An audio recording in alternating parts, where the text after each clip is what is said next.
Hola, ¿qué tal? Yo soy Carlos Ernesto Gómez Zúñiga y el tema a abordar el día de hoy es la destilación fraccionada por el método de McCabe-Kill, correspondiente a la materia de bioseparaciones fluido-fluido impartida por el profesor Luis Miguel. Esta es nuestra tabla de contenidos, donde tenemos una introducción, lo que es el método de McCabe-Kill, el ejercicio que se pretende resolver, la forma en la que lo resolvemos con GeoGebra y una pequeña conclusión. La destilación es uno de los procesos de separación más importantes en la industria química y, como menciona Jan Koplis, se basa en la transferencia de masa entre la fase líquida y una fase de vapor en equilibrio. Y el objetivo es separar componentes de una mezcla líquida mediante el calentamiento y la posterior condensación del vapor enriquecido en el componente más volátil. Cuando se requiere de una separación más compleja, como es en mezclas con compuestos de puntos de ebullición cercanos, se emplea una destilación fraccionada. Esta operación se lleva a cabo en columnas de fraccionamiento que contienen múltiples etapas o platos teóricos donde el líquido y el vapor interactúan continuamente. En cada una de las etapas se alcanza un equilibrio líquido-vapor, una condición clave que permite describir cómo se distribuyen los componentes entre ambas fases. El método de McCabe-Kill es una herramienta gráfica clásica que se utiliza para el diseño de columnas de destilación fraccionada. Este método se basa en el análisis del equilibrio químico en el equilibrio líquido-vapor para mezclas binarias y permite estimar el número de etapas teóricas necesarias para separar una mezcla bajo ciertas condiciones. La clave de este método está en representar el comportamiento de la mezcla en un diagrama de equilibrio y construir sobre él las líneas de operación que describen cómo fluye el vapor hacia arriba y cómo el líquido baja a la parte de la columna. A través de una secuencia de pasos gráficos que se asumen como una escalera, entre las líneas de operación y la curva de equilibrio se pueden contar las etapas de contacto necesarias para lograr la separación deseada entre el destilado y el residuo. Básicamente aquí tenemos nuestra columna de destilación, tenemos una alimentación, que esta alimentación se va a dividir en un destilado que está en la parte superior y uno de residuos que es en la parte inferior. La parte superior se le conoce como sección de enriquecimiento y a la parte de abajo inferior se le conoce como sección de empobrecimiento. Como lo mencioné, la parte superior la tenemos aquí y este corresponde a la línea de operación para la sección de enriquecimiento y esta es el balance de materia y es el esquema de nuestra torre en la parte superior. En la parte de empobrecimiento, que es la parte inferior, igual forma tenemos aquí el balance de materia y línea de operación para la sección de empobrecimiento que corresponde a la zona inferior. Tenemos el esquema de la torre y las líneas de operación y equilibrio. El ejercicio que se pretende resolver menciona lo siguiente: una columna de rectificación se alimenta con 100 kmol hora de una mezcla de 50% mol de benceno y 50% mol de tolueno a 101.2 kilopascales de presión absoluta. Esta alimentación es un líquido a su punto de ebullición. El destilado debe de contener 90% mol del benceno y el residuo debe de contener 10% mol del benceno. La relación del reflujo es de 4.52 a 1 y nos pide calcular los kilomol hora del destilado, los kilomol hora del residuo y los números platos teóricos necesarios por medio del método de McCabe-Kill.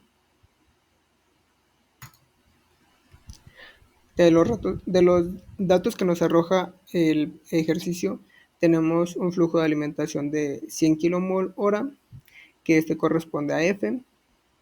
Tenemos nuestra composición de alimentación XF, que corresponde a 0.5 en la alimentación. Nuestra composición de el benceno en el destilado, la parte superior, que corresponde a 0.9, y nuestra composición de residuo en la parte inferior, que corresponde a 0.10.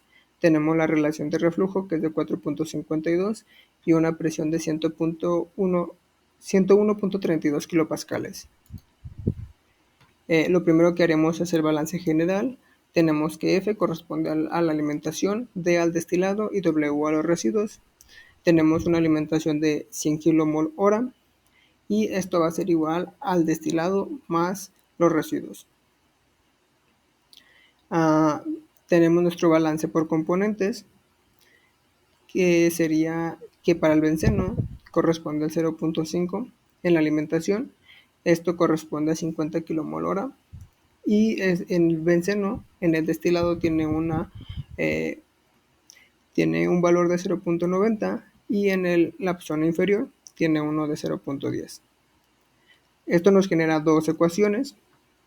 Vamos a sustituir la ecuación 1 en la ecuación 2 y nos da la siguiente expresión, que es 50 igual a 0.90 en el destilado más 0.10 por 100 menos D.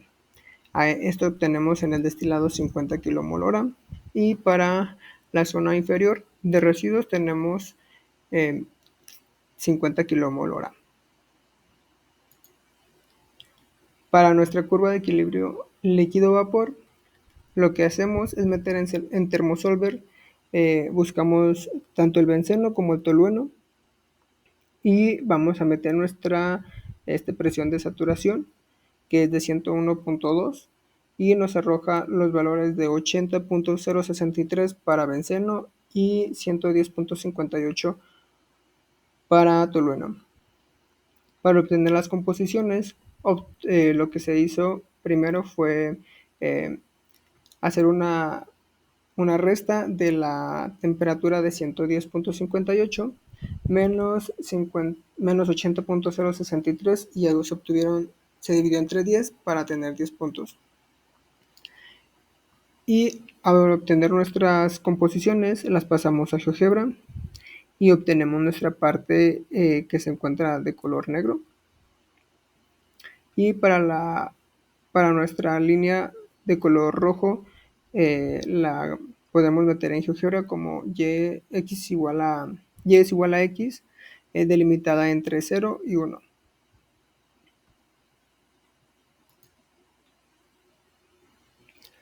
Ahora vamos a pasar a Q-Line. Según el libro de Jan Koplis, cuando el líquido está en su punto de ebullición, Q-Line corresponde a 1, como se observa aquí en nuestra imagen.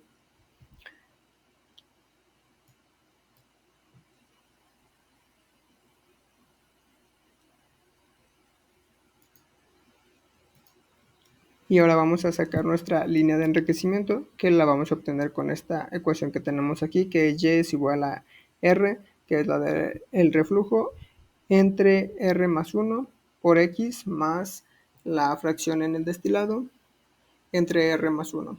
Sustituyendo nuestros valores que ya tenemos del enunciado, obtenemos esta expresión y tal cual la podemos meter en GeoGebra, obteniendo esta línea que se observa aquí, que es la línea negra. Sin embargo, nosotros queremos delimitarla entre el punto donde se encuentra nuestro Q-Line y nuestra fracción de destilado. Entonces la vamos a delimitar entre 0.5 y 0.9.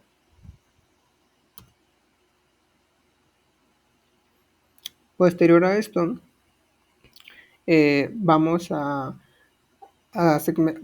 graficar un segmento desde el punto donde Q-Line se une a nuestra línea de enriquecimiento, que es la azul, y vamos a trazar desde ese punto hasta el punto N, que corresponde a la fracción de 0.10, que es en el residuo. Y de esta forma obtenemos nuestros dos líneas, losa y lose. Lose corresponde a la zona de empobrecimiento y lose corresponde a la zona de enriquecimiento. Ahora lo que haremos es determinar los platos teóricos necesarios. Lo que se hace va a ser graficar segmentos desde el punto del destilado, que sería 0.90, que corresponde a G, y vamos a hacer segmentos en forma escalonada hasta sobrepasar el punto donde se encuentra la fracción de 0.10, que es en la parte inferior. Tiene que sobrepasarlo. Según GeoGebra, obtenemos 6 platos necesarios. Y el tercer plato, que es donde se encuentra Q-Line, que es la tercera etapa, es donde se debe de alimentar a la columna de destilación. Conclusión. Para terminar, bueno, este ejercicio nos permitió entender cómo funciona el proceso de destilación de una manera más visual y estructurada. Cuando aplicamos el método de Mackay-Thiel, no solo resolvimos el problema, sino que también pudimos ver con claridad cómo interactúan los conceptos tanto de equilibrio, reflujo y el número de etapas dentro de una columna. Más allá del resultado que se obtuvo, este análisis nos ayuda a desarrollar una mejor intuición sobre cómo tomar decisiones tanto en el diseño y operación de los procesos. En un entorno donde la eficiencia y la precisión son clave, comprender lo que ocurre dentro de una columna de destilación es fundamental. Gracias.